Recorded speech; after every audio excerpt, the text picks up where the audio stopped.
Before I even tried out a build in the My Player Builder for NBA 2K25, I decided, let me look at the attributes. Let me see what attributes are tied in with each other. Now, you know, in the other 2K, the attributes was tied in, but it wasn't like, okay, it was strict.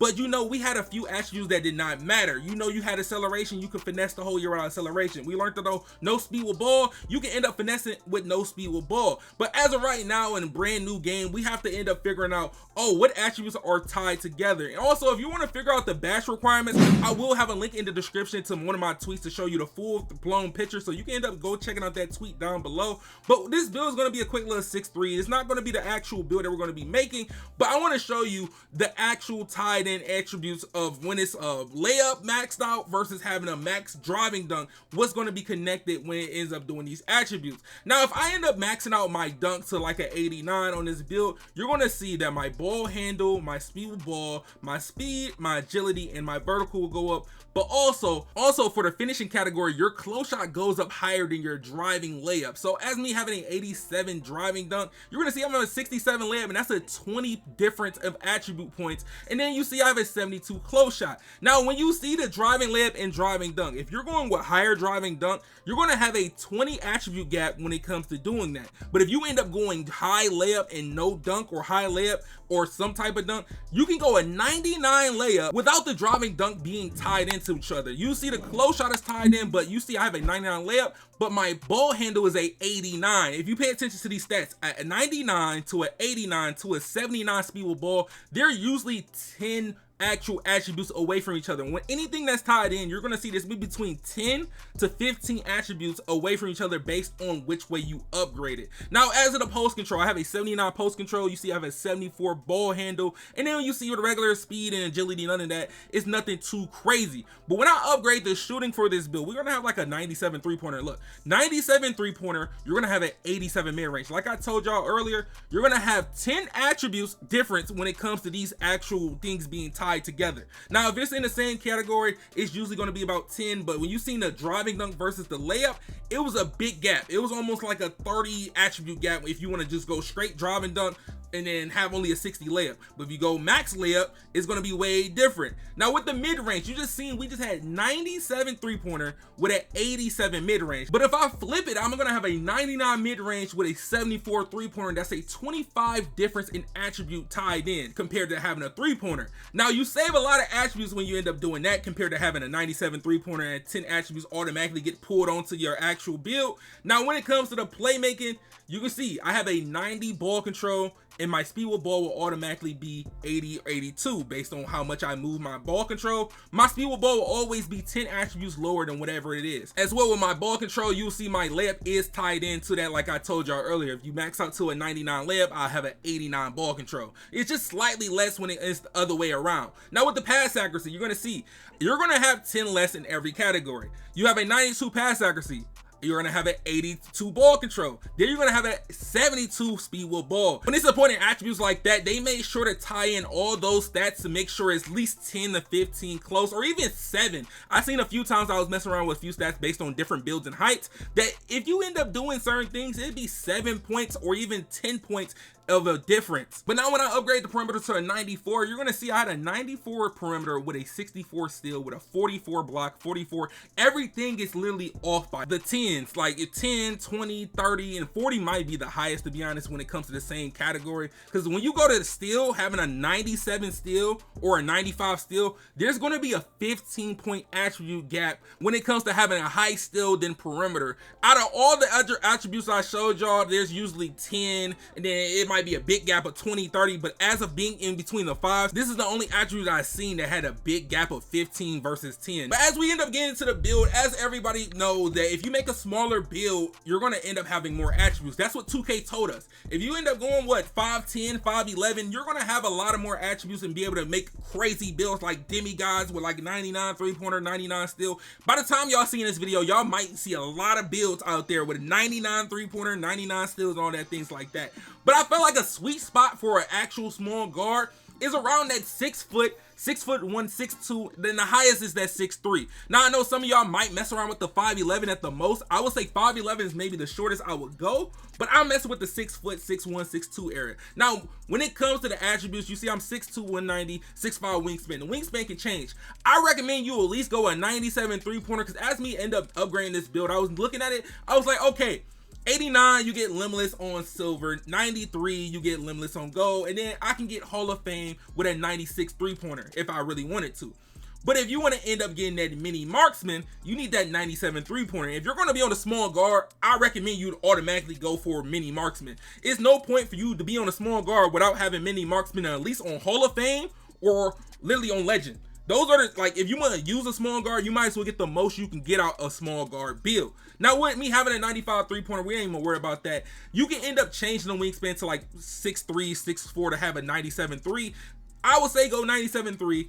You got an 85 mid-range, that's cool and all. You automatically is going to have that, like I told y'all before, 95 3 is going to be 10 attributes less than whatever you got. You can have a 99 3, 89 mid-range. That's literally how it works. Now, the layup. I'm going to go layup on this build. I was thinking about going dunk, but I have a whole different build for that if I want to get on the rim, dunk the ball, shoot the ball, and still be able to score and play some defense a little bit. Now, as a layup, I was looking at float game and I was looking at layup mixer. And at the time, I was trying to figure out why I wasn't able to get float game on Hall of Fame, but I noticed you needed a 92 close shot. A 92 close shot, you could have did that, but if I didn't want dunk on this build, just slight dunk, nothing too crazy. If you don't care about dunk, you don't got to put dunk on it. You can go 90, 95 layup if you want to.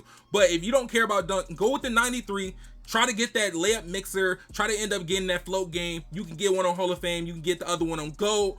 I definitely would recommend you try that if you don't care about the dunking ability on a 6'2". You are still able to do floaters and scoopers at a higher rate, to be honest. Even though it got a little toned down, especially on a smaller build. Now, when I was thinking about it, I was like, should I go no dunk?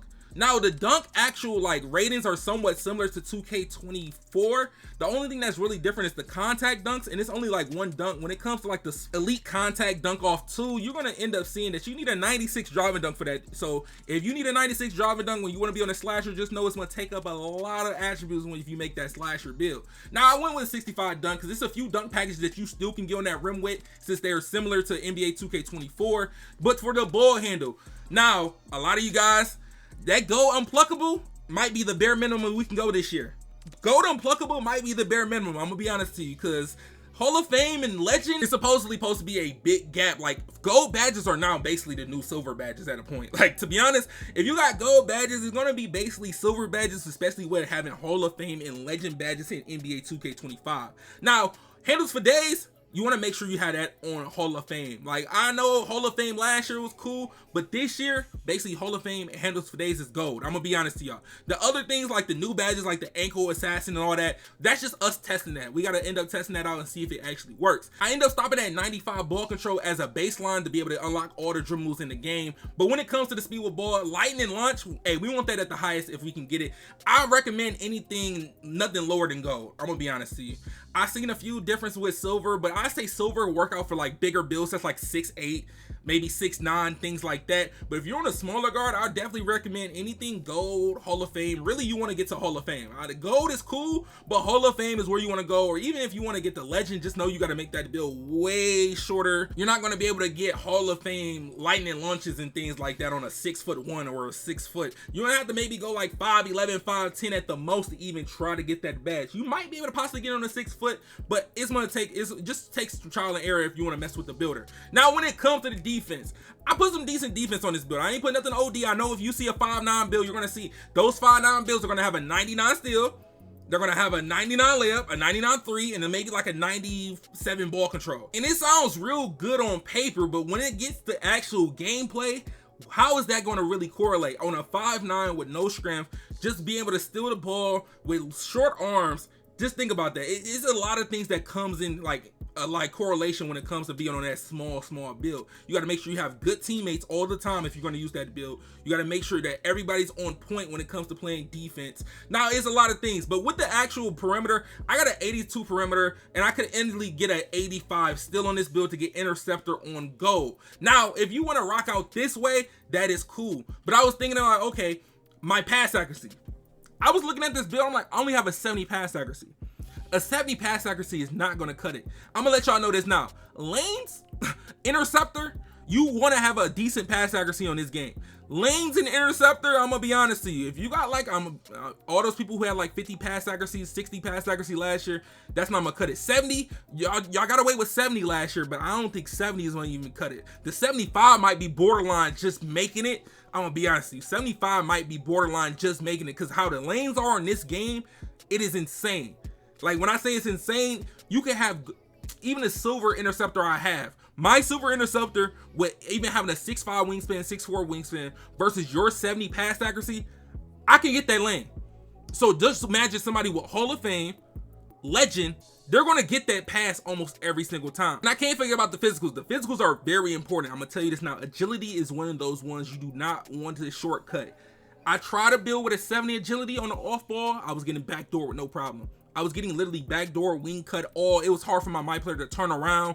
You want to make sure you put agility on your build. 70 is not going to cut it. I'm telling you, try at least at 80 bare minimum. 80 is the minimum that I would go when it comes to agility. At least you'll be able to move around. I tried 80. I feel like it was good. But once you actually play against actual my players and people actually controlling players, I would say 82, 83 and up. I say 82 and up will be a nice little threshold that you want to go for.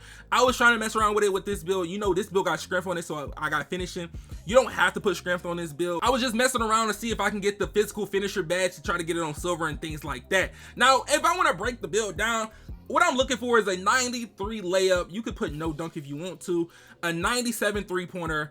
I say you really need like an 80 pass accuracy, 82 pass accuracy, then a 97 ball control, and maybe 95 ball control with a 91 speed with ball. And then for defense, 82 perimeter. I would say try to get an 85 still if you can, but if you can't, 79 can possibly do the job just for right now, since you do get silver interceptor. I did put block on this build, but remember, when you upgrade your steal, it upgrades your block, so you might as well upgrade that as well, because we don't know if that 50 threshold is going to be a thing this year when it comes to blocking the ball, because I had builds last year with a 50 threshold or a 60 threshold that got consistent blocks on small builds. Now, when it comes to the speed, 85, 83, that's where you want to be at, to be honest. Agility, like I said, the lowest you want to be is 80, but a sweet spot maybe 82, maybe 84. And then when it comes to the vertical, that's based on if you're going to be on a dunking build and things like that. So I kept it on a 57. I didn't move that much to end up making like a Curry type of, Trae Young type of, Darius Garland type of build. You can end up making this build, like I said earlier, between the 6 foot, 6'1", 6'2", even at 5'11", 3-point threshold that most people are going to end up trying to try at least like 96, 95, all the way to like 98 or 99. Anything that's like 95 and up, that's where everybody's going to end up trying. With the build being a shot critter 3-level threat, we're used to seeing this name. Even though there's a lot of unique names in this game, I had a feeling I was going to get compared to Trae Young or Curry. But look,